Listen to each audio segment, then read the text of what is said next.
कभी आपने सोचा है कि कुछ लोग लफ्ज़ों से नहीं, आपकी इमोशन से जीतते हैं।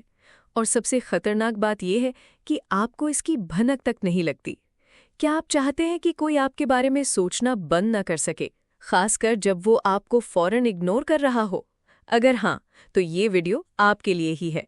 आज हम 3 ऐसे साइकोलॉजिकल टैक्टिक्स सीखेंगे जो ना सिर्फ उनकी इस अनदेखी को तोड़ेंगी, बल्कि उनके दिमाग में आपके लिए एक ऐसी क्यूरियोसिटी पैदा कर सकती हैं कि वो आपके बारे में सोचने पर मजबूर हो जाए। ये एक तरह की साइकोलॉजिकल वॉरफेयर है, जहां हमला जिस्म पर नहीं, दिमाग पर होता है। मतलब सामने से जंग नहीं, अंदर से कंट्रोल। और जब कोई आपके इमोशंस को समझकर उन्हें इस्तेमाल करना शुरू कर देता है, तो वो आपके डिसीजंस, कॉन्फिडेंस और यहाँ तक कि सेल्फ रिस्पेक्ट को भी आहिस्ता-आहिस्ता इन्फ्लुएंस करने लगता है। Mind game 1, the roller coaster of attention. सबसे पहला और सबसे कॉमन माइंड गेम जो अक्सर रिलेशनशिप्स में खेला जाता है, वो है अटेंशन का खेल। इसे the roller coaster of attention कहते हैं। इसमें आप जानबूझकर हॉट एंड कोल्ड बिहेवियर का इस्तेमाल करते हैं। कभी आप उन्हें बहुत ज़्यादा इंटरेस्ट और अटेंशन देते हैं, उनके हर मैसेज का फौरन जवाब, उनकी हर बात को इम्पोर्टेंस, और फिर अचानक आप बिल्कुल ठंडे और दूर हो जाते हैं। कभी टेक्स्ट का रिप्लाई फौरन, कभी घंटों बाद, कभी बहुत लंबी बात, कभी सिर्फ एक लफ्ज़ का जवाब। इससे सामने वाला इंसान मुसलसल सोचता रहता है कि क्या मैं इम्पॉर्टेंट हूँ या नहीं, क्या मैंने कुछ गलत कह दिया, कल तक तो सब ठीक था, आज अचानक क्या हुआ। और यही अनसर्टेनिटी, यही उलझन एक नशा बन सकती है। साइकोलॉजी में एक कॉन्सेप्ट है ज़ाइगनिक इफेक्ट का, जो कहता है कि इंसानी दिमाग अधूरी या इंटरप्ट की गई चीज़ों को ज़्यादा याद रखता है। जब आप उन्हें मिक्स्ड सिग्नल्स देकर एक अधूरी कहानी देते हैं, तो उनका दिमाग उस कहानी को पूरा करने के लिए आपके बारे में सोचना बंद नहीं कर पाता। वो आपकी अटेंशन हासिल करने के लिए और ज़्यादा कोशिश कर सकते हैं, और इस तरह उनकी इग्नोरेंस एक तरह की ऑब्सेशन में बदल सकती है। Mind game 2, the power of calculated silence. तो क्या सिर्फ साइलेंस और मिक्स्ड सिग्नल्स वाकई किसी को कंट्रोल कर सकते हैं? हाँ, क्योंकि इंसान क्लैरिटी से नहीं, अनसर्टेनिटी से ज़्यादा परेशान होता है।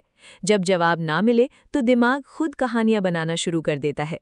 माइंड गेम नंबर 2 है the power of calculated silence. ये सिर्फ इग्नोर करना नहीं है, ये स्ट्रेटेजिक तरीके से गायब होना है। जब आपको महसूस हो कि कोई आपको फॉर ग्रांटेड ले रहा है या इग्नोर कर रहा है, तो आप उनकी ज़िंदगी से अपनी एनर्जी और प्रेजेंस को आहिस्ता से हटा लेते हैं। आप उनके मैसेजेस देखते हैं लेकिन फ़ौरन जवाब नहीं देते। आप उनकी स्टोरीज देखते हैं लेकिन रिएक्ट नहीं करते। इसके पीछे का प्रिंसिपल है स्कैर्सिटी, यानी कमी। जब आपकी अटेंशन आसानी से मिल रही थी तो शायद उसकी कद्र नहीं थी, लेकिन जब आपकी अटेंशन, आपका वक्त और आपका जवाब स्कैर्स यानी कि कमयाब हो जाता है, तो उसकी वैल्यू खुद ब खुद बढ़ जाती है। सामने वाला इंसान इस खालीपन को यानी वॉइड को महसूस करना शुरू करता है। वो सोचना शुरू करता है कि आप कहाँ मसरूफ़ है, आपकी ज़िंदगी में क्या चल रहा है।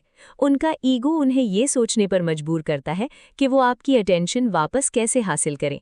इस स्टेज पर वो अटेंशन और वैलिडेशन के लिए आपसे और ज़्यादा जुड़ने की कोशिश करते हैं। Mind game 3, the art of creating emotional debt. सिर्फ साइलेंस ही काम करता है या और भी टैक्टिक्स होती हैं?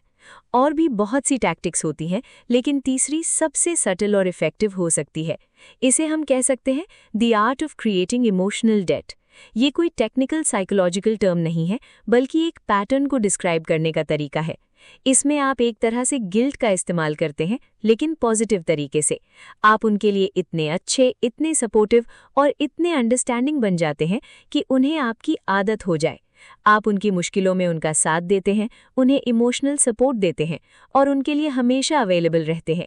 और फिर जब वो आपके इस सपोर्ट के आदी हो चुके होते हैं, आप आहिस्ता से अपनी सपोर्ट थोड़ी कम कर देते हैं। आप बिजी हो जाते हैं। आप उन्हें कहते हैं कि आप किसी और ज़रूरी काम में मसरूफ़ हैं।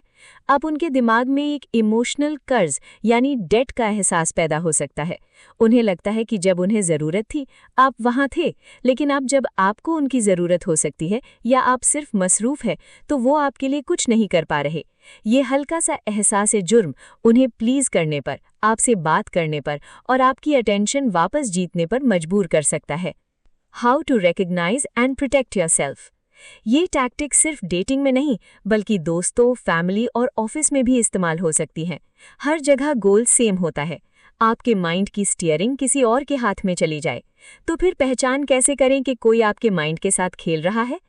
3 साइंस देखें। पहला, आप बहुत ज्यादा कंफ्यूज्ड फील कर रहे हो। दूसरा, आप खुद को बेवजह गुनहगार समझ रहे हो। तीसरा, आप बार बार उसी इंसान की अप्रूवल ढूंढ रहे हो। अगर ये 3 चीजें हो रही हैं तो शायद आपके साथ गेम चल रहा है। अगर गेम समझ आ जाए तो बचाव का तरीका क्या है? सबसे पावरफुल तरीका है पॉज लेना। फौरन रिएक्ट मत करें। जब वो घंटों बाद रिप्लाई करे तो आप भी फौरन रिप्लाई ना करें। क्लैरिटी मांगे, उनसे डायरेक्ट पूछे, क्या तुम्हारे मिक्स सिग्नल से मैं कंफ्यूज हो रहा हूँ या हो रही हूँ? क्या सब ठीक है? अपनी बाउंड्रीज सेट करें और याद रखें कि जो इंसान आपको बार बार कंफ्यूज करता है वो अक्सर आपकी क्लैरिटी का दुश्मन होता है। इमोशनल दूरी बनाना कभी कभी सेल्फ रिस्पेक्ट का दूसरा नाम होता है।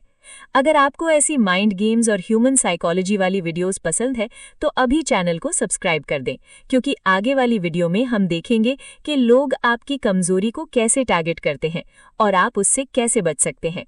तो आज हमने 3 माइंड गेम सीखे: the roller coaster of attention, the power of calculated silence और the art of creating emotional date.